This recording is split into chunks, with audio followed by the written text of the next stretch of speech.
Siddharth Singh, straight question to you, what's your take on entire issue? और कहीं ना कहीं लग रहा है कुमार मंगलम बिरला के पक्ष में तो कुछ बीजेपी के लोग भी बोल रहे हैं, क्यों हो रहा है? नहीं, देखिए अमित जी, थोड़ा देखना पड़ेगा कि पिछले जब 2G के ऊपर भी काफ़ी इंडस्ट्रियलिस्ट के ऊपर FIR दर्ज हुए थे और कुछ पेपर मीडिया के माध्यम से और कुछ जानकारियां जितनी आई थी पब्लिक डोमेन में, उसमें साफ दिखता था कि कोई कारण है जिसका फायदा क्रोनी कैपिटलिज्म के माध्यम से उठाया गया है।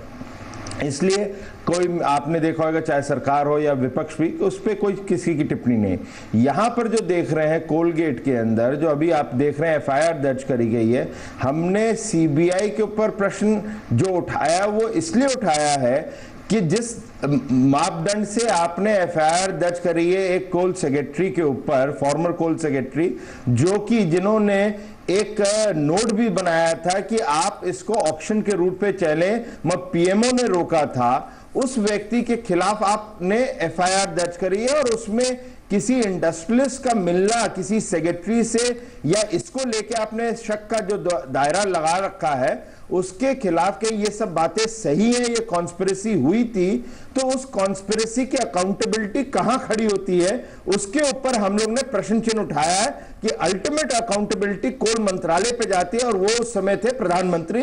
इसलिए प्रधानमंत्री को भी उस दायरे में आना चाहिए, उस पर FIR दर्ज करनी चाहिए। यहां पर हम लोगों ने CBI के ऊपर प्रश्न उठाया, इसलिए ये मैं क्लैरिफाई करना चाहता हूं।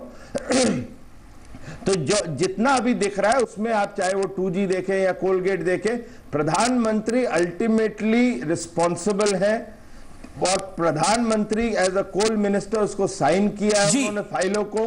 वो कहते हैं कि किसी एक चीफ मिनिस्टर ने चिट्ठी भेज दी इसलिए मैंने कर दिया, तो ये सब प्रधानमंत्री के ऊपर FIR दर्ज के उनके ऊपर केस करके उनको इन्वेस्टिगेट करना चाहिए, ये हमारी मांग है और ये रहेगी। Mim Afzal wants to react very quickly. Siddharth Nath Singh ji ने अभी जो बात कही उससे एक बात मैं उनसे पूछना चाहता हूं, वो क्या समझते हैं कुमार मंगलम साहब के खिलाफ जो FIR दर्ज हुई है वो सही है या गलत है? पहले तो इस बात का वो जवाब Siddharth Nath Singh. Mim Afzal is asking a question.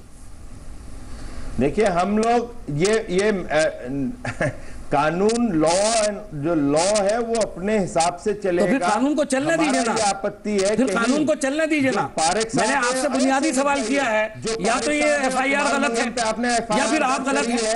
FIR दर्ज करी है, उस दायरे के अंदर प्रधानमंत्री भी घेरे में आते हैं, इसलिए आपको प्रधानमंत्री के ऊपर भी चलना चाहिए। आप 2 जने पे जो रुके हैं वो गलत है, आपको आगे भी जाना चाहिए, क्योंकि जो फाइल साइन हुई है प्रधानमंत्री ने करी है या पारेख साहब या कुमार मंगलम ने नहीं करी है। क्रोनी कैपिटलिज्म आप बढ़ा रहे हैं, चाहे वो कोल का आवंटन हो, 2G का हो, लैंड का डील हो, एयरक्राफ्ट की डील हो, क्रोनी कैपिटलिज्म आपके यहां बढ़ रहा है और उसको बढ़ावा सरकार देती है और दूसरे उस पर चलते हैं क्योंकि उनको धन बिजनेस करना है। या जो साफ सुथरी छवि का जो सेक्रेटरी है वो आपको कहता है कि आप इसके ऊपर ऑक्शन रूट पे करें। इसका मतलब ये है, इसका मतलब ये है, हमारा क्या मत है? इसका मतलब ये है कि भारतीय जनता पार्टी ये समझती है कि कुमार मंगलम के खिलाफ भी और पारेख साहब के भी खिलाफ जो FIR दर्ज हुई है वो गलत हुई है। ये तो 2 कदम हमसे भी आगे हैं, तो भी प्रधानमंत्री के ऊपर क्यों बनेगा केस अगर ये दोनों के ऊपर गलत हुई है FIR?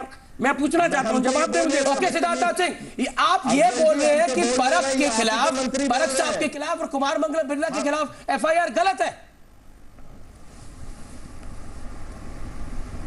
हम ये नहीं बोल रहे, हम कह रहे हैं कि प्रधानमंत्री को क्यों नहीं आपने FIR में दर्ज किया? आपने अभी कहा कि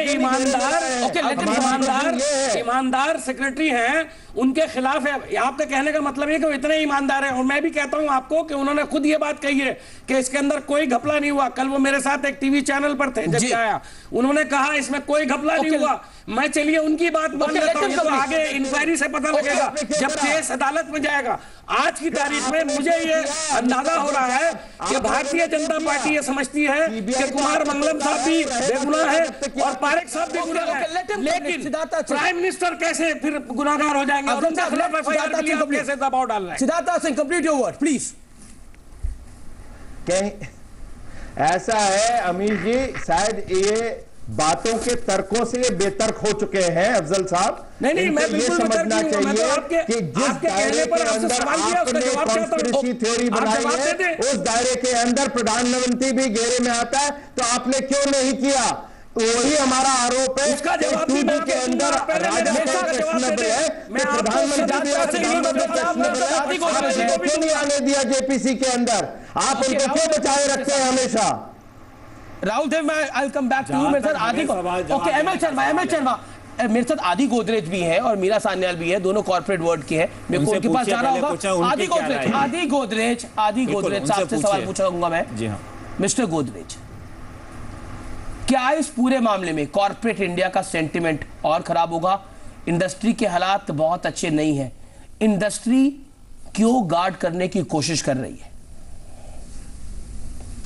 Yes, I think the sentiment will certainly be affected.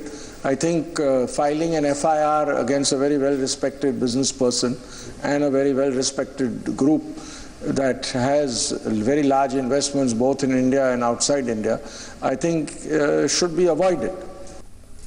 जी, क्या आपको लगता है कोल मामले पर बिरला के खिलाफ FIR जो दर्ज हुई है, इस मामले से बिरला का नाम आने पर आप इतने नाराज क्यों हो रहे हैं? कई नेताओं पे भी FIR हो चुकी है, तब तो कोई नहीं नाराज होता, वो भी वेल रिनाउंड होते हैं।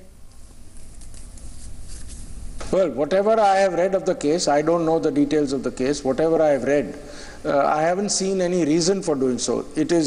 I read something that because a coal plot which was reserved for the public sector was partially allotted to Hindalco, is the reason they filed this FIR. I think that is not called for at all. After all, the government has allotted it to Hindalco.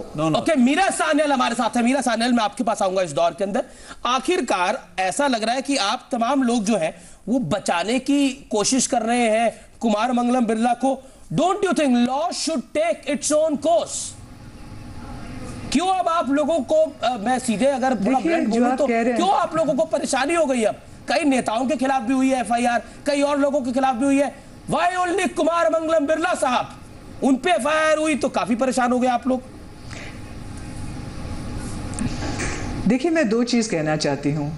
पहला ये कि आज की तारीख में जैसे आपके show पर हो रहा है, हम सबको शक की नजरिया से देखने लगे, चाहे वो प्रधानमंत्री हो, चाहे वो कुमार मंगलम बिरला हो, चाहे वो सुप्रीम कोर्ट का जस्टिस हो। ये हमारे देश के लिए खराब है, because what we are doing is we are calling into question all the institutions of the government. ये नैरो पॉलिटिकल गेन के लिए हम सबको बर्बाद कर रहे हैं। ये देश के लिए खराब है, प्रधानमंत्री के लिए खराब है, कुमार मंगलम के लिए खराब है। हम किसी को चांस नहीं दे रहे हैं अपनी सफाई पेश करने के लिए। दूसरी चीज़ मैं ये कहना चाहती हूँ कि चाहे आप कुछ भी कहें, देश उन्नति नहीं कर सकता जब तक उसके इंडस्ट्री और एंटरप्राइज उन्नति नहीं करते। ये जो हमारा पॉलिटिकल इस्टेब्लिशमेंट है, आप देखिए क्या कर रहा है। रेट्रोस्पेक्टिव अमेंडमेंट पर अमेंडमेंट लाता जा रहा है। ऑलरेडी जो फॉरेन इन्वेस्टर्स हैं वो तो डर चुके हैं, वो तो आ ही नहीं रहे हमारे देश में। और आज की तारीख में जो इंडस्ट्री है वो भी घबरा गए हैं।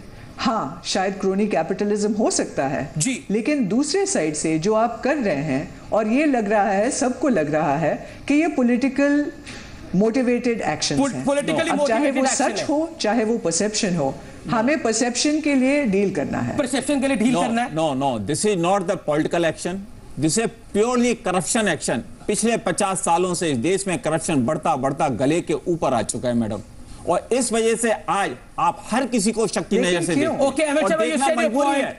अली बाबा 40 चोर के, इस चोरों के दलालों में, इस चोरों के जंगल में कौन चोर है, इस बात को साबित करने के लिए आज CBI अगर खड़ी है, तो प्राइम मिनिस्टर सामने आके खुद क्यों नहीं कहते कि मैं स्टेटमेंट देने को तैयार हूं? मैं एक ब्रेक के लिए रुकूंगा, ये डिबेट बहुत गर्म हो रही है। मैं ब्रेक के बाद जानूंगा बीजेपी और कांग्रेस का इस पे क्या टेक है। राहुल देव के पास भी चलूंगा, और आदि गोदरेज साहब हमारे साथ लगातार बने हुए हैं। बिग डिबेट टुनाइट, और बड़ा पैनल है हमारे साथ।